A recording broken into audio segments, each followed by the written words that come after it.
जो भी परिवर्तन हुए वो मुझे महसूस हो गए थे। और मैंने स्कूल में बोल ही दिया था, भाई मैं 12वीं की क्लास टीचर थी, कि मुझसे जो भी काम करवाना है करवा लो, जो मेरे साइनों के उसमें रहा हुआ है। वैसे तो और भी कर सकते हैं खैर, कि पता नहीं है सेकंड डोज के बाद मैं स्कूल में आ पाऊंगी या नहीं आ पाऊंगी। और वही हुआ, मैं बिल्कुल ही बेड रिडन हो गई थी सेकंड डोज के बाद। मतलब ऐसी हालत हो गई थी कि बिस्तर पर आ गई थी मैं।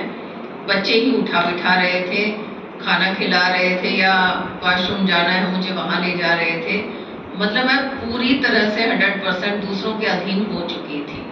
पूरा शरीर सब कुछ ठीक होते हुए भी ये वाला हिस्सा शायद काम नहीं कर रहा था अच्छे से और साथ नहीं दे रहा था मेरा। तो मैंने एक तरह से मौत को सामने देख लिया था। तो वैराग्य तो आना ही था, वैराग्य आया और मुझे ये लगा कि बस बहुत कर लिया मैंने, बच्चों के लिए, घर के लिए। अब जो कुछ करना है अपने लिए करना है।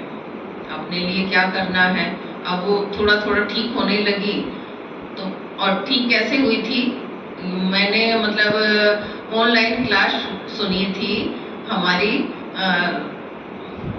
हाँ शिवानी दीदी की, नाम ही भूल गई एकदम से शिवानी दीदी की क्लास मैंने सुनी और ये मुझे कहा था, मेरी छोटी बहन जो बहुत विरोध करती है इस समय, उसने मुझे सजेस्ट किया था कि शिवानी दीदी का क्लास सुनो आप।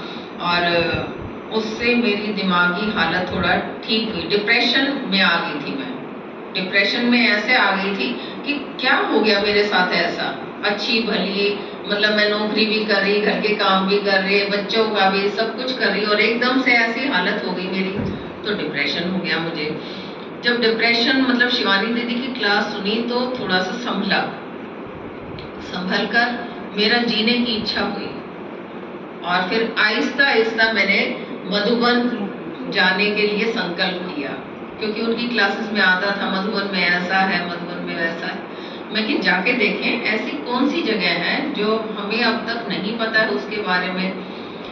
फिर उसके लिए कोशिश बच्चे ने, बेटे ने भी की, युगल ने भी की, सभी ने कोशिश की मधुबन जाने के लिए। तो पता चला हाथ पैर इधर उधर मारने से कि वो सेंटर के थ्रू ही हम जा सकते हैं। तो यहाँ रेणु दीदी के पास भी फ़ोन किया युगल ने, और मैं फिर सेंटर से जुड़ने का मैंने प्रयास किया। सेंटर से जुड़ने के लिए एक दिन मुझे सुदेश बहन जो सेक्टर 9 वाली है वो मिली और वाइट ड्रेस में थी। मुझे लगा कि ये मतलब कुछ ओम शांति से शायद जुड़ी हुई है। मैंने पूछा तो उसने कहा कि हाँ ऐसा ही है ओम शांति। मैं कि यहाँ सेक्टर में है ओम शांति का सेंटर? की हाँ यही है 179 सेक्टर 9। मैं तो मतलब निहाल हो गई एक तरह से, मैं क्योंकि मुझे ठिकाना मिल गया है। अगले ही दिन मैं वहाँ पे पहुँच गई और मैंने कोर्स अपना शुरू कर दिया। मैं और मेरे युगल दोनों साथ साथ कोर्स कर रहे थे। मुरली फिर शुरू हुई हमारी कोर्स के बाद, मुरली में भी उन्होंने किया। आज वो भले ही ज्ञान में नहीं है लेकिन मधुबन तक गए हैं वो मेरे साथ।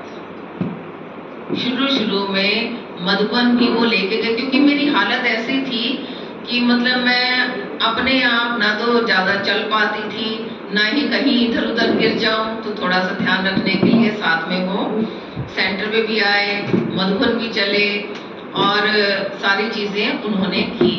फिर वहाँ मधुबन पहुँच के मुझे वाकई में लगा कि धरती पर कहीं स्वर्ग है तो यही है। यहाँ की सुख शांति, इतना ज़्यादा मुझे अट्रैक्शन उसका हुआ जो यहाँ की शांति है। और आपको ये शांति भर के जब दिमाग में जाते हो तो सुख भी मिलता है। मैं कि अब तो मुझे वो मिल गया जिसकी मुझे तलाश थी। और कभी शादी से पहले भी मेरा जीवन ऐसे ही था, शांति में था। ज़्यादा मैं ना तो किसी का मतलब बातों में घुसती और ना ज़्यादा किसी के इधर उधर की बातों में जाती। तो मेरा जीवन ऐसा ही शांत और सुखमय था। तो वो चीज़ मैं पाना चाहती थी। लेकिन यहाँ वाला जो सुख और अभी मिला है बाबा वाला, क्योंकि लौकिक माँ बाप तो जा चुके थे, अब मुझे माता पिता वाला प्यार यहाँ से मिल रहा है। तो ये चीज़ बेटे ने भी एक बार कही थी कि मम्मी क्यों जाती हो आप हर रोज, क्यों जाती हो, क्या मिल गया ऐसा वहां पे? मैं कि बेटा तुम निश्चिंत हो जाते हो ना, माँ बाप हैं तो। और मैं भी अपने माँ बाप ढूंढने के लिए, उनसे आशीर्वाद लेने के लिए सेंटर पे जाती हूँ। तो प्राप्तियां मुझे हुई है, तभी वो चीज मुझे बार बार खींचती है और मैं यहाँ पे आने का प्रयास करती हूँ। और मेरी कोशिश है मुरली किसी भी तरह मिस ना हो। ये बात तो मुझे बाद में पता चली है, जिसको मुरलीधर से प्यार होगा मुरली से प्यार जरूर होगा। तो मेरा शुरू से है कि मुरली तो किसी भी अवस्था में मेरी मिस नहीं होनी चाहिए। क्यों कहा ऐसा मुरलीधर ने, शिव बाबा ने? क्योंकि वो हमारे मन का भोजन है। तन का भोजन तो हम खा रहे हैं, लेकिन मन को क्या हम वो चीज दे रहे हैं जो उसको चाहिए है? तो वो हमें मिलता है हर रोज की मुरली से।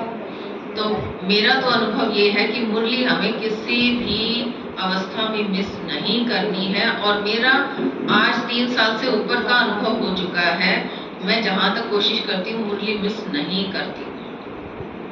मुरली किसी भी अवस्था में मिस नहीं हुई है मेरी।